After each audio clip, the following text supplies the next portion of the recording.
So this is Tony. Tony, I met you at the Makerspace. Tony is amazing. I have too many good things to say, but I'm going to let you introduce yourself.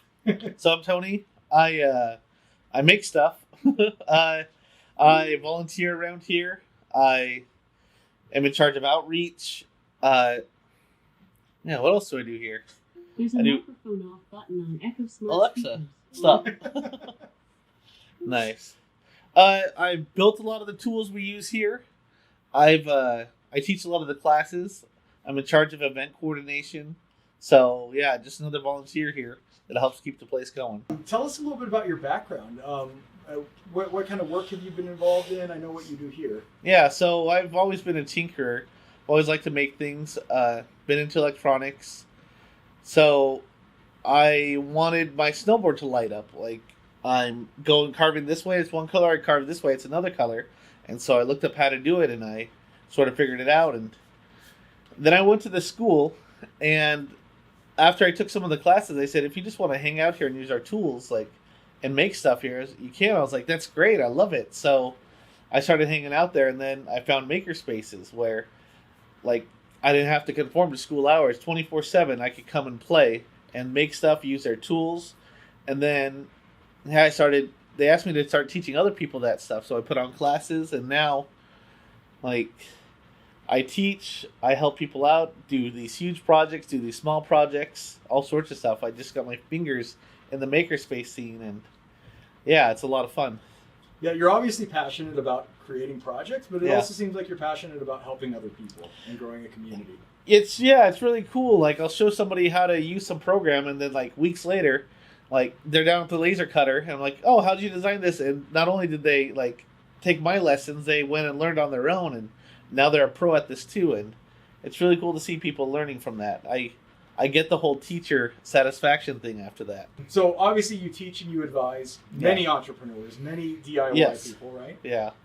What kind of range of products or projects do you see being done at Makerspace? Well, some people like want to make signs for their garden bed, like just simple acrylic signs with like something knotted on them. Some people have these gigantic projects, life-saving devices, like home automation, car automation, all sorts of stuff. So I see things from simple, like, let's just spend 5 minutes and just do it, to these, like, the houses that bump to music with their Christmas lights. We do that stuff, like, helps with those projects.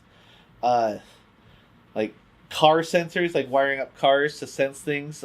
We got a guy who's creating a blimp that just harvests energy from the sun and the wind, and it goes to a mothership blimp, and it spreads internet everywhere. So just all sorts of like intense, crazy things, and that's supposed to compete with Google and Tesla.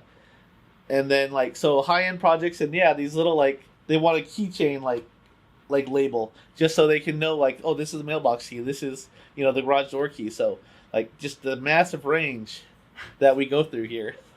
So what is it like? And I know you go between different makerspace communities, and, Yes. and you are really a glue, in my opinion, Yeah. to a lot of places. How do you see these communities differing in terms of, let's talk about the people?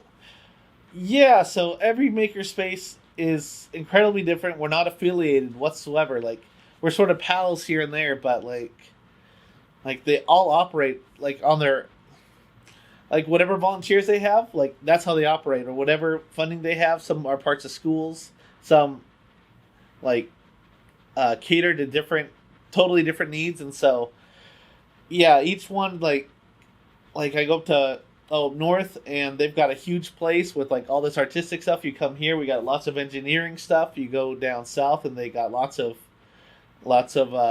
woodworking, lots of computer design stuff. Like, Yeah. they all have different focuses, different expertise, different like I love going to Seattle Makers, because like every single sign they have is like hand laser made. Like, nothing is like printed. I think that's really cool.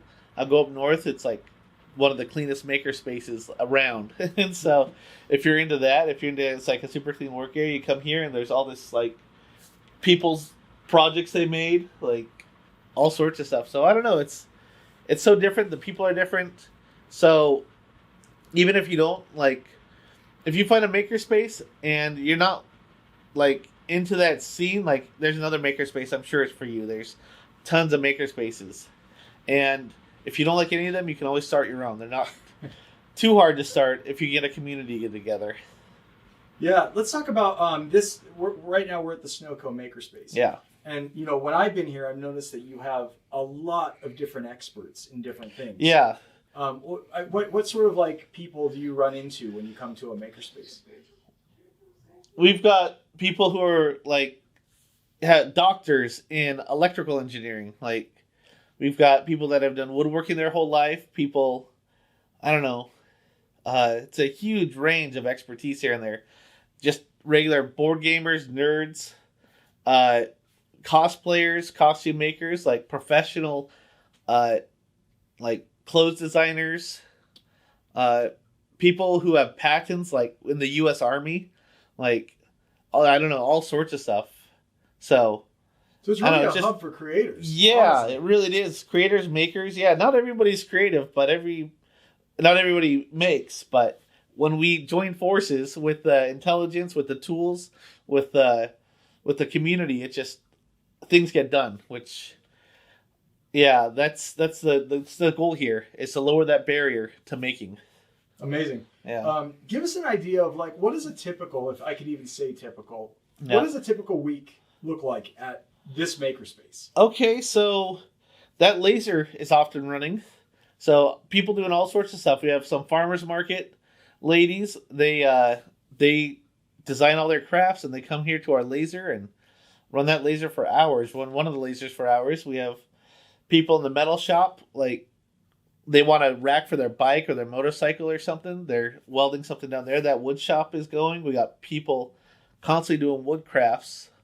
We have photographers making like scenes for their photos with the wood shop. Upstairs, we got the electrical room here. The 3D printers are often running. People making parts for their planes, their boats, their whatever. Lots of RC stuff. And then soldering, people finishing their electronics for some home automation. And then in here we have classes. People are learning how to use Arduinos, how to do 3D modeling. And then we just meet up once a week and hang out and talk about what we do, what we make, where our projects are at. We have outside events where we just meet up and hang out and make stuff or talk about making stuff. Do you feel like the makerspaces that you've seen are kind of reaching their capacity in terms of like the number of people that can be involved, or do you see room? I've heard of it. I haven't personally seen it. There's always room for more, and we had an issue where we just had one laser and it was constantly used, so we just made another laser. We got to a point where we had 4 3D printers that were constantly used. We put a schedule, but then we got rid of the schedule and just got more 3D printers. Like people were like, "Oh, like you're busy here, just have a 3D printer of mine." And so it's cool when we have an engaged community that it fills in the gaps. Like if there's ever a gap, if somebody needs a tool, if we're running out of space for something, like somehow it's just filled in. I don't know how to explain that, but we always make room for the next idea, I guess. Well, this is such an important point, and what the makerspace here effectively can do, and you correct me if this is wrong. Yeah. But it can be a resource for entrepreneurs who may not be coming from any means. Yes. Yeah. So, yes, definitely. You don't have to come with any knowledge, any tools, and even like you don't have any finances, we'll help you. Like we'll either sponsor you, find somebody to sponsor you, make a trade. We'll do something. We'll get you in here. If you want to get in here, we'll get you in here. We'll get you into the scene. And most maker spaces are like that. All right. So it sounds like it's also a very inclusive community. It's also a very welcoming community. Yes. Very interested community. More than just welcoming. Like we want to see what other people can do. We want to see what people can make. We're looking to grow. I love that. Yeah. I love that. Perfect. So, this summit is really aimed towards entrepreneurs who are interested in like sustainability development. Do you have any idea of like what potential role Makerspace could have in growing this? We've got some machines that are from the 60s, and like it could have wound up in a junk pile, but we got these. So got a guy with a machine, got a guy who knows how to fix a machine, and there they are together now downstairs, like getting this machine, this really nice machine, just the gearbox is all chewed up, and now it works again. Like machines from the 70s, machines from the 80s, like good machines, and give them a little bit of care. And so that's a tool that now will keep going, providing people. We have a guy that takes recycling here and turns it into 3D filament. Like straight up, like trash, like stuff you throw away, stuff you find in the ocean, is now like a part on their car, is now a part like on that RC plane for hobbies, for usable things. We got people doing solar panels all the time. We've got our own solar setup. We're tired of paying for electricity at events, so we just bring our solar panels, put them on a tripod, and power our booth. Amazing. So, Amazing. Yeah, future green sustainability. Awesome. Well, it really sounds like the sky is the limit, and this is really a place where people can collide. You can meet other experts, and your idea can get taken to the next level. We have a lot of experts, yes. Yeah. So outside of Makerspace, where do you find that Makerspace is also connected in the community? So we help schools out with things. I remember it was 7 years ago, they started opening Makerspaces in school, and they said, okay, librarian, okay, whatever teacher, like you're going to start teaching electronics for people, and they had no idea what they were doing. So they were coming to our space to actually learn like how this device works, how to teach the stuff, like what to go over. We have schools that just got a laser, so they'll come take our laser class just for safety and basic intro. That way they can, get their kids started. Schools, there's businesses. If you just want to help making a part, developing something, we're here to help. We're here to make it happen. If somebody is interested then in joining a makerspace and taking an idea and making it into reality, what's the best way they should reach out to the makerspace? Every makerspace is different. Some of them you actually have to reach out in person. Some of them you have to go to their open house.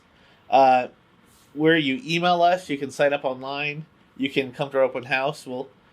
Just talk to one of us. We try to have many avenues of contacting us. So, if you want to connect to us through Instagram, right? You don't have to email us. You can connect to us through in person, at a fair, at an event. Just come over to an open house. Awesome. And most maker spaces just go. They almost all of them have open houses. Just check them out. Just say hi and see what they're doing. Perfect. And talk about what you're trying to do.